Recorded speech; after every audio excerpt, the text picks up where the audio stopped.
Hoy en América Latina y el Caribe vivimos 652 millones de personas y de ellas 331 millones están en la fuerza laboral. Para 2025 seremos 737 millones con más de 400 millones de personas trabajando. Pero detrás de estos números hay un problema. Solo 4 de cada 10 trabajadores aportan para su jubilación y en muchos países menos de la mitad de los mayores reciben una pensión. Las mujeres aún cobran 20% menos que los hombres y casi la mitad de los adultos mayores depende exclusivamente de su jubilación mínima. Eso sí, cuando las pensiones existen, salvan de la pobreza a millones de familias mayores. Soy Rosa Gallego Galeano, Rose para mis amigos, y en este espacio busco sacarme el balde y reflexionar sobre cómo vivir y no sobrevivir en un mundo que a cada segundo te propone algo nuevo para lo que no necesariamente estamos preparados. Bienvenida a Sacate el Balde. Si me bancas un toque, hoy vamos a sacarnos el balde y hablar de qué significa jubilarse en nuestra región. ¿Realmente nos espera un retiro digno?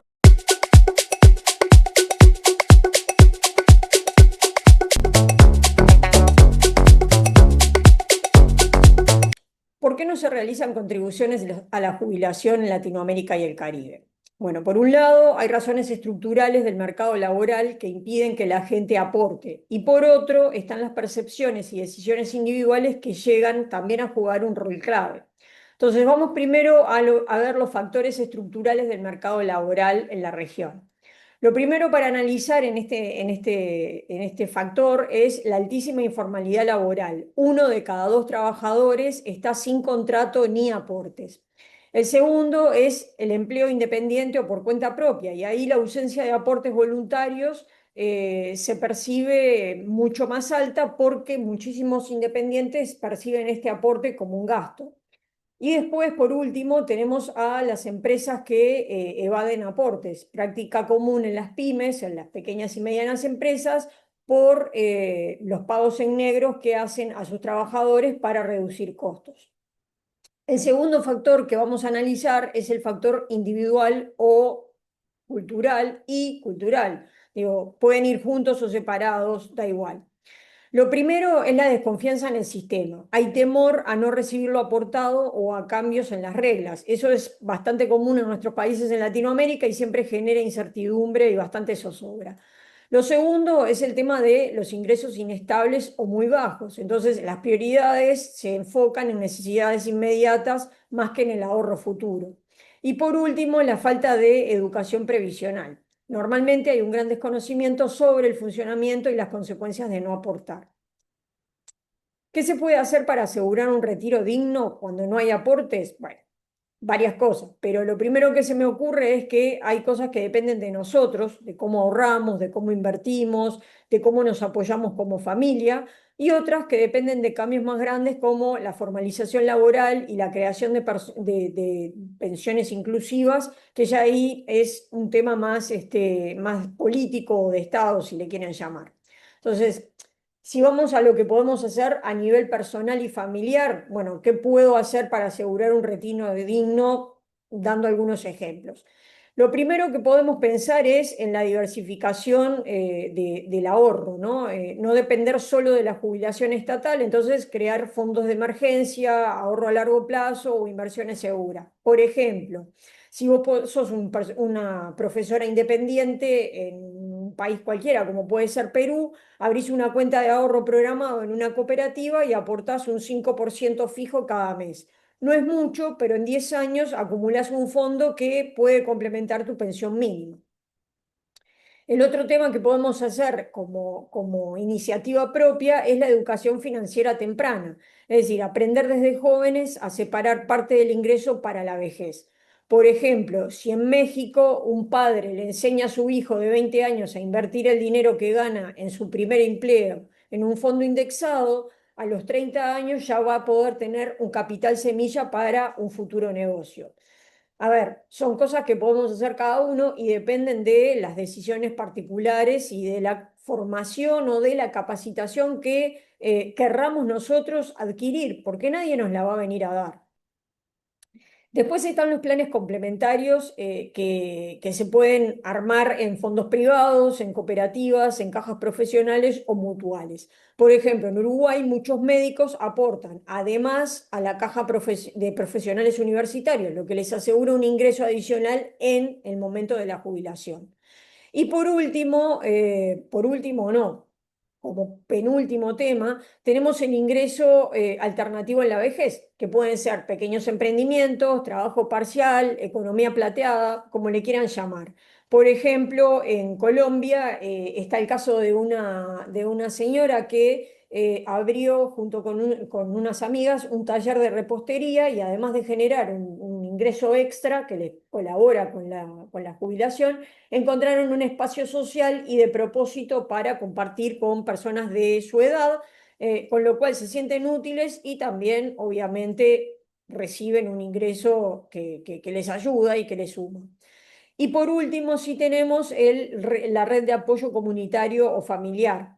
Acá trabajamos con temas que son más de intergeneracionalidad, proyectos familiares, vivienda compartida. Por ejemplo, en Argentina conozco el caso de una pareja mayor que comparte vivienda con sus hijos y sus nietos. Entonces, dividen los gastos, se apoyan mutuamente y todos mejoran su calidad de vida. ¿Por qué? Porque a ver, si vos tenés la fortuna de tener, porque es realmente una fortuna, una familia consolidada, constituida, que se lleva bien, que tiene valores para compartir y demás, bueno, el hecho de compartir la vivienda es una manera de ahorro para todos en general y para los mayores en particular, que ven ven mermado su ingreso cuando llegan a la etapa de la jubilación.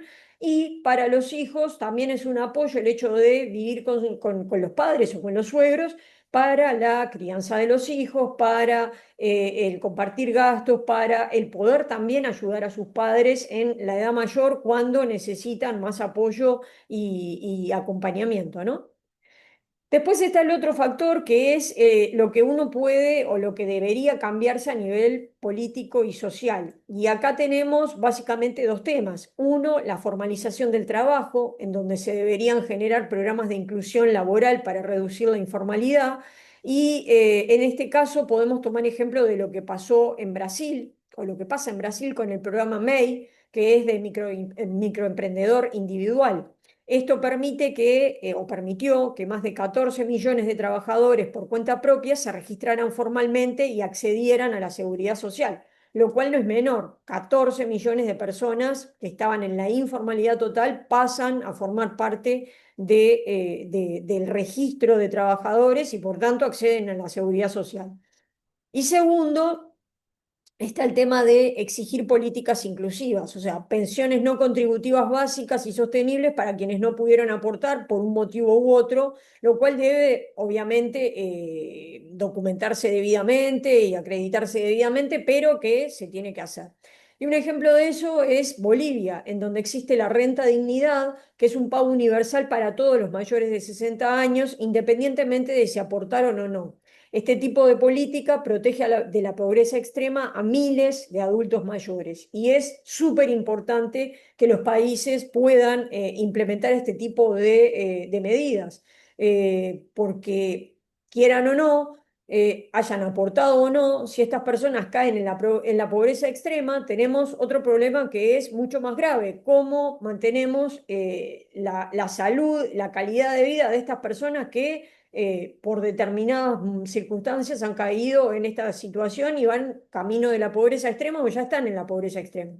Bueno, ahí probablemente el gasto del Estado sea mayor cuando tiene que asegurar salud, comida, techo, etcétera, etcétera, etcétera, para tanta gente que no ha podido hacer su registro correctamente. Y acá es importante tener en cuenta que el registro en tiempo y forma no es solamente por un tema de decisión de la persona. A veces es por lo que dijimos antes, un tema de las empresas, cómo se manejan, de la informalidad, del trabajo en negro, del cuentapropismo o del emprendedor o de la pymes, que dicen, bueno, me sale más barato que esta persona no está registrada y a la persona también le sirve no estar registrada porque no hace aportes y así hacemos un win-win. La empresa gana, el trabajador gana. Sí, pero eso es tapar el sol con un dedo. ¿Por qué? O mirar la realidad con un solo ojo. ¿Por qué? Porque a la larga ese aporte que no se está realizando va a redundar en que la persona cuando se quiera jubilar no va a tener con qué. Y si a eso le sumamos que normalmente como personas individuales no somos tan previsores como para generarnos un colchón de ahorro o de inversión que nos asegure una renta a pesar de que nunca hayamos aportado, bueno, la verdad que estamos en serios problemas. Así que acá lo que hay que tener en cuenta es que el sistema actual falla, es una realidad que falla, pero también es una realidad que nosotros como personas, como sujetos de derechos, podemos empoderarnos con acciones que sí podemos tomar para no llegar desprotegidos a la etapa de la jubilación.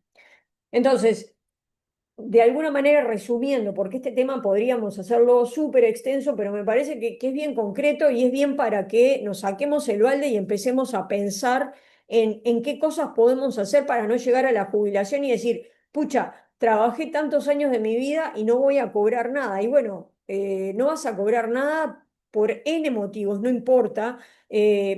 Pero la verdad es que estás en Pampa y la Vía. Entonces, ¿por qué no hoy, si tenés la oportunidad, no importa la edad que tengas, empezá a tomar las riendas, empezá a tomar control? Y si estás trabajando en un lugar que no te tienen en planilla, bueno, ok, a lo mejor no podés irte de ahí porque no conseguís otro trabajo, a lo mejor no podés hacer que te pongan en planilla, pero lo que sí podés hacer es empezar a generarte algún tipo de ahorro.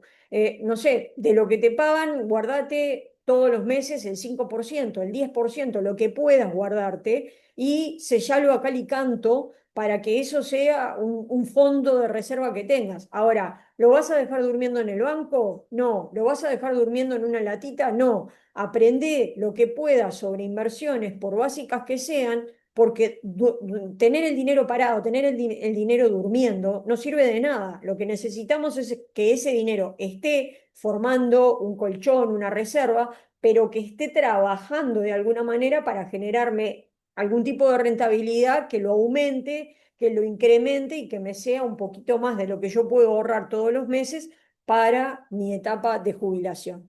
Entonces, como les decía, a modo de cierre, si el sistema no alcanza, no significa que tu retiro esté condenado. Eso significa que hay que sacarte del balde y dejar de mirar solamente en el presente para empezar a proyectar a futuro.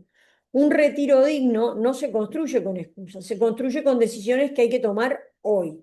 Ahorrar, aunque sea poco, invertir con inteligencia y exigir reglas claras más justas. Esto quiere decir ser parte activa de las decisiones del Estado. Y acá me voy a ir un poquito de tema, pero me parece que viene al caso y es, a veces escuchamos mucha gente que dice, yo, vienen las elecciones nacionales en el país que sea, y dice, yo no voto porque a mí no me gusta ningún candidato, porque estoy defraudada del sistema político o por lo que sea. Graso error. Porque con tu no voto lo que estás convalidando es la decisión de la mayoría y a lo mejor la decisión de la mayoría no es la correcta. Entonces es importante que vos participes, que vos seas un ciudadano consciente y por lo tanto responsable y hagas ejercer tu derecho a decidir qué tipo de modelo de país querés tener. Entonces, después, cuando las cosas no funcionen como vos querías, no digas, yo a esta gente no la voté. Sí, pero tampoco votaste a nadie diferente. Entonces, las cosas están como están. Y esto, de vuelta, aplica en todos los países, no solamente de Latinoamérica y el Caribe, sino del mundo. Hay que hacerse cargo de las decisiones y hay que ser parte activa de las decisiones políticas cuando tenemos la oportunidad. Por ejemplo, cada 4 o 5 años cuando nos toca votar. Eh, Jubilarse no debería ser sinónimo de carencia, debería ser un sinónimo de libertad. Jubilarse no debería ser sinónimo de estar preocupado todo el día de cómo voy a pagar el alquiler o cómo me voy a comprar los medicamentos o cómo voy a pagar la comida, la luz, el agua o lo que sea. Debería ser sinónimo de trabajé toda una vida, crié una familia o no, no importa, y ahora tengo la posibilidad de disfrutar unos años de los que me queden, los que sean, los que me correspondan, de libertad, de tranquilidad, de hacer las cosas que a mí me gustan, de disfrutar, de si tengo nietos, divertirme con mis nietos, si no los tengo, de divertirme haciendo otra cosa, de vivir una vida diferente, de emprender, como el caso que les conté de la señora de Colombia, como, no sé, lo que tengan ganas de hacer. Debería ser sinónimo de libertad y no de estar preocupado por el dinero. Y por tanto, la pregunta final de este video de Zacatelo Alde es: ¿vas a esperar a que otros decidan por tu futuro o vas a empezar a construirlo? Es importante tomar las riendas del control de lo que uno quiere para su futuro y empezar a trabajarlo desde ahora. No esperar a que nos llegue el momento del retiro para decir, uy, si yo hubiera a tal fecha empezado a hacer tal cosa. A ver, eso ya no importa, no lo hiciste, mala suerte. Lo importante es que tenés la oportunidad ahora de tomar decisiones, hacelo ahora que estás en edad de. Y si no lo haces porque ya llegaste a la edad en la que estás en estos problemas, bueno, plantéale a tus hijos, a tus sobrinos, a tus nietos, a las personas que están cerca de vos, que esto es un tema capital. Es importante que desde las edades más tempranas empecemos a pensar en nuestro retiro, porque en algún momento eso va a ocurrir. Y cuando ocurra, vos lo que querés es estar lo más cubierto posible, lo más tranquilo posible, y lo más relajado en cuanto a la capacidad de hacer lo que vos querés hacer y no tener que estar pensando todo el día y preocupado todo el día en si la plata te va a alcanzar. Si te gustó el video, compartilo con cualquier otra persona que necesite sacarse el balde y empezar a pensar en estos temas que son tan importantes, sobre todo cuando los empezás a sufrir. Nos vemos la semana que viene. Que pasen muy lindo. Chao, chao.